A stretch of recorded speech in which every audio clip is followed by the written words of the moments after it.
Hi investment traders, welcome back to the channel.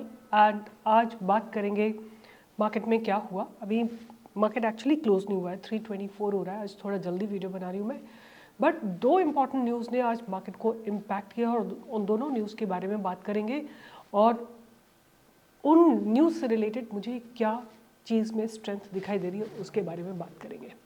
तो सबसे पहले बात करेंगे कि सेक्टर्स में क्या हुआ है। सबसे पहले हम अगर देखते हैं तो फिन निफ्टी में बहुत अच्छा मूव आया हो, open equal to low candle बनी है and it looks promising. Let's see metal आज जो था, जब शुरुआत हुई है तो ये थोड़ा नेगेटिव गया है मेटल सेक्टर ऊपर खुलने के बाद, और फिर इसमें अचानक एक अच्छी खासी बाइंग आती हुई दिखाई दी है मेटल सेक्टर में। तो मेटल सेक्टर के चलने से क्या हुआ है कि मार्केट बहुत बुरी तरह से गिरा नहीं है और अपने आप को कंसोलिडेट करने की कोशिश कर रहा है। Finance, Nifty financial services, that's also open equal to low. Service sector थोड़ा सा पॉजिटिव है, कल open equal to low candle बनाई थी और अपने आप को होल्ड करने की कोशिश कर रहा है। और बैंक निफ्टी जो है नेगेटिव ही क्लोजिंग दे रही है, आज के हाई को ब्रेक नहीं कर पाई है bank Nifty, which is a very serious concern, right. आप देखो पूरा समय हॉरिजॉन्टल रहने के बाद बैंक निफ्टी ने एक ब्रेक डाउन दिया है, राइट। आप एक चीज़ और कर सकते हो, इस तरह का अगर हॉरिजॉन्टल मूव दिखाई देता है आपको तो आप RSI लगा के देख सकते हो कि what exactly is happening in the RSI। आप देख सकते हैं कि there is it's a very long time, मतलब आप देखो इसने 940 पे हाई लगाया था और फिर अबाउट टिल 240, मतलब ऑलमोस्ट लाइक 3+2 5 आवर्स के लिए ये बैंक निफ्टी हॉरिजॉन्टल थी। प्राइस में चेंज नहीं था but RSI somewhere was becoming weaker.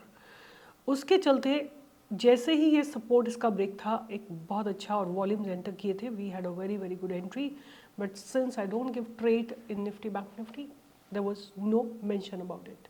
So bank Nifty का एक ट्रेड आपको ये मैंने डिस्कस किया, आप इसको ध्यान में रख सकते हैं। द ओनली कंडीशन इज कि bank Nifty should develop over a very long period of time. अगर आप 5 मिनट 15 मिनट जो भी टाइम फ्रेम लगाते हैं, हॉरिजॉन्टल जाना चाहिए बैंक निफ्टी को फॉर एटलीस्ट 2 to 3 आवर्स। फिर आप RSI को देख सकते हैं कि व्हाट एग्जैक्टली इज हैपनिंग। अगर पास सपोर्ट ब्रेक हो रहा है और वॉल्यूम एंटर कर रहे हैं, आप उसमें एंट्री ले सकते हैं। Like this was a perfect trade. तो for the study purpose it's really good और आप आगे इसको फ्यूचर में ध्यान रख सकते हैं। तो अब मैं बात करूंगी दो इम्पॉर्टेंट न्यूज़ जिसने मार्केट को आज पॉजिटिवली और नेगेटिवली दोनों तरीके से इम्पैक्ट किया। तो पहली न्यूज़ जिसकी मैं बात करूंगी जिसने की नेगेटिव इम्पैक्ट दिया है कुछ स्टॉक्स में, वो है अल्ट्राटेक्स 1800 crore foray into cables and wires, a sector disruptor. मतलब UltraTech is a giant, you know, is a cement giant.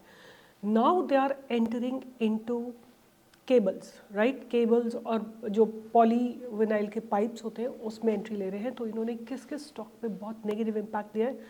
Polycab, KEI, RR cables and Havells. इनमें से ज़्यादातर stock like Polycab, KEI, RR cable रफली अबाउट 15 to 20% डाउन है। तो ये मूव क्यों कर रहा है UltraTech? Because they aim to be a one stop building solution provider, right. Strategic edge अगर हम बात करें तो synergy with Hindalco's copper and aluminium businesses and infra boom, rising demand from power, real estate and infrastructure sectors. अगर market impact की बात करें तो disturbing the organised and unorganised sectors. तो margin squeeze, existing players trade at 50 to 60x of their PE। Dealer network पे की बात करें तो already they have a cement suppliers network, that means इनका जो मार्केट पेनिट्रेशन होगा वो बहुत फास्ट होगा।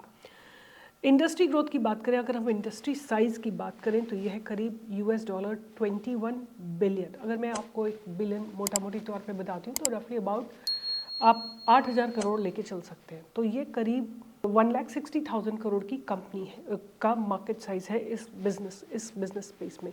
तो अगर हम बात करते हैं $, की ही बात करते हैं तो 21 बिलियन से ये 32 बिलियन होगा till 2030 with a CAGR of 9%।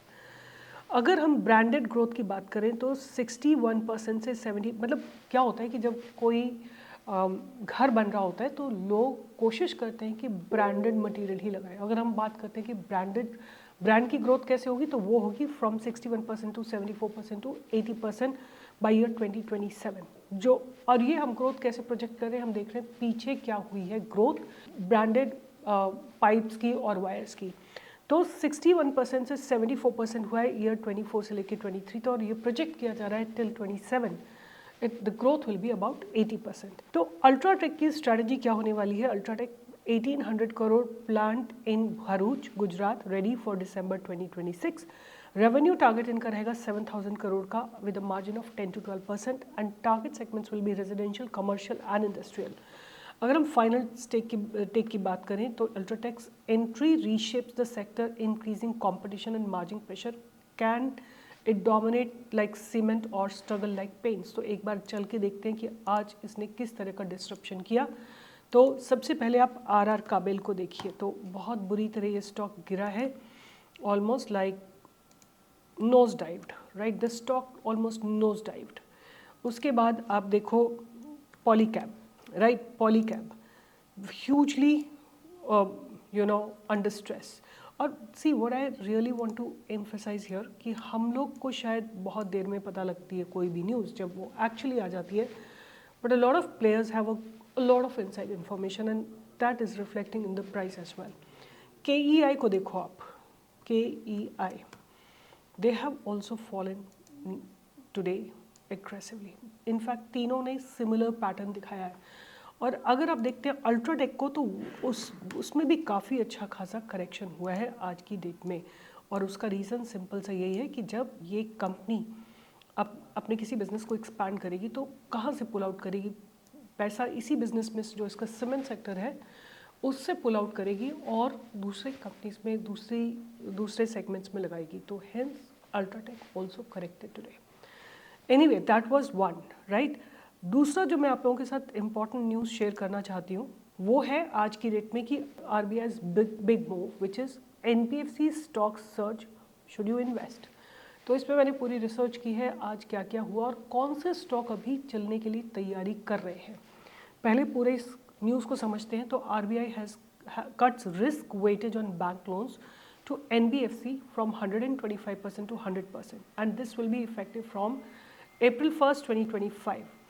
अगर हम बात करें माइक्रो फाइनेंस की तो micro finance will get a boost, risk weightage on bank loans तो micro finance institutions also removed benefiting lenders.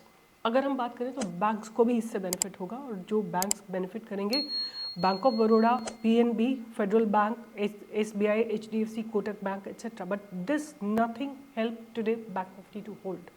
In fact, Bank Nifty did not honor this news. ICICI, AU Small Finance Bank, IndusInd Bank. The only bank that gave a good breakout was AU Small Finance Bank. The micro cap finance boost lenders gaining Bandhan Bank, IDFC First Bank, IndusInd Bank, RBL Bank, इन सब में आपको थोड़ा movement आता हुआ दिखाई दे सकता है। और अगर हम बात करें NBFCs की which are winning big, lower borrowing cost से उनके प्रॉफिट्स हायर हो जाएंगे। Key stocks to watch is Mahindra and Mahindra finance. अगर आपको ध्यान होगा तो आज ये सुबह बाई के लिए दिया था हमने आपको, चोला इन्वेस्टमेंट दिया था, चोला होल्डिंग दिया था, बजाज फाइनेंस दिया था, श्रीराम फाइनेंस हम ऑलरेडी दे चुके हैं कुछ दिन पहले। ये सारे स्टॉक्स इस तरह से बिल्ड हो रहे थे जहाँ पता लग रहा था, हमें नहीं पता था न्यूज़ आएगी but we knew that the price is developing in a way where a big move can be expected. So अब क्वेश्चन आता है कि आप इन्वेस्ट करो कि नहीं करो। 100%, like not 100%, there is nothing 100% in the market but it looks promising.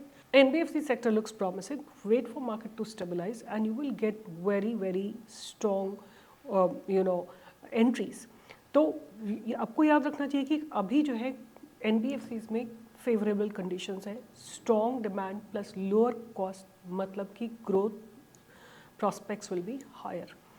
Expert views की बात करें तो focus on NBFCs with strong fundamentals and reasonable valuation. तो कई सारे जैसे बजाज फाइनेंस, बजाज फिनसर्व, ये बहुत ओवर वैल्यूड है। आपको ऐसे NBFCs पे फोकस करना है जिनके वैल्यूएशंस बहुत रीजनेबल है, राइट। तो bottom line is RBI's move has boosted NBFCs, so you have to track valuations before investing. मैं एक स्टॉक आपके साथ शेयर करना चाहती हूँ जो कि बॉटम्ड आउट है which is Ujjivan small finance bank. आप इसको ध्यान में रख सकते हो क्योंकि ये बहुत नहीं भागा है और अभी ऑलमोस्ट बहुत ही लोअर वैल्यूएशन पे है। I have yet to check कि इसमें कुछ नेगेटिव न्यूज़ है या क्या है, बट आप देखो इसमें एक लोअर लेवल से बाइंग आ रही है, डबल बॉटम बना है on a daily time frame. A buying opportunity में अपीयर आफ्टर 33, राइट। छोटी छोटी क्वांटिटी ही लीजिएगा, बहुत ज़्यादा बड़ी क्वांटिटी मत लीजिएगा। छोटी छोटी क्वांटिटी हम इसको कई बार दे चुके हैं बाई के लिए, ऊपर जाके फिर नीचे आ गया। बट ये positive news because it's almost like quite a lot of bottom out and on a support zone, आप इसको ध्यान में रख सकते हैं। So this is not a recommendation, this is just an understanding of the price. I'm trying to connect it with the price and the news, and वहाँ से मुझे लगता है कि इसमें बिल्डअप्स स्ट्रॉन्ग है। अदरवाइज आप श्रीराम फाइनेंस को भी ध्यान में रख सकते हैं। Shriram finance looks very promising at this point of time, the way it is building up. Chola finance को आप ध्यान में रख सकते हैं, छोटी छोटी क्वांटिटी, बिकॉज सी सब कुछ लौट फिर के घूम फिर के एक ही जगह आ जाता है, वो है risk management, money management, trade management. कल हम एक लाइव सेशन कंडक्ट कर रहे थे, तो मैं पूछ रही थी किसी से, कोई सज्जन थे, उनका नाम मुझे याद भी है तो मैं शेयर नहीं करूँगी। तो वो बोल रहे थे कि मैंने बहुत लॉस किया स्टॉक मार्केट में, रफली अबाउट 30-40 लैक्स। आप बार बार बोलते रहते हैं अबाउट कि आपको रिस्क मैनेज करना है, मनी मैनेज करना है, ट्रेड मैनेज करना है। बोलते हैं जब से मैंने रिस्क मैनेज शुरू किया, पोजिशनल साइजिंग मैनेज किया, तब से मैं प्रॉफिटेबल हूँ। थोड़ा प्रॉफिट है मगर मुझे प्रॉफिट होता है, मैं लॉस में क्लोज नहीं करता हूँ। और डाइवर्सिफाई करते हैं, तो यही है। अगर आप 80% अगर risk management, money management, trade management करते हैं, तो 20% आपको ज़्यादा चिंता करने की ज़रूरत नहीं है। अपने रिस्क को डाइवर्सिफाई करिए, मनी को मैनेज करिए। 1 लाख रुपए से ट्रेड करते हैं तो 20,000 से ज़्यादा एक इंस्ट्रूमेंट में एक्सपोज मत करिए, बिकॉज कोई भी इस मार्केट में there is no god here, right. Market is supreme, कभी ऊपर जाएगी कभी नीचे जाएगी, आपको रिस्क मैनेज करके चलना है। Your only job, if you ask me as a trader, is to manage your risk and manage your position. If you do that, you will make money. With this, I'll be signing off. Do join me for live trading every single day from 10 to 11. Bye bye. Take care.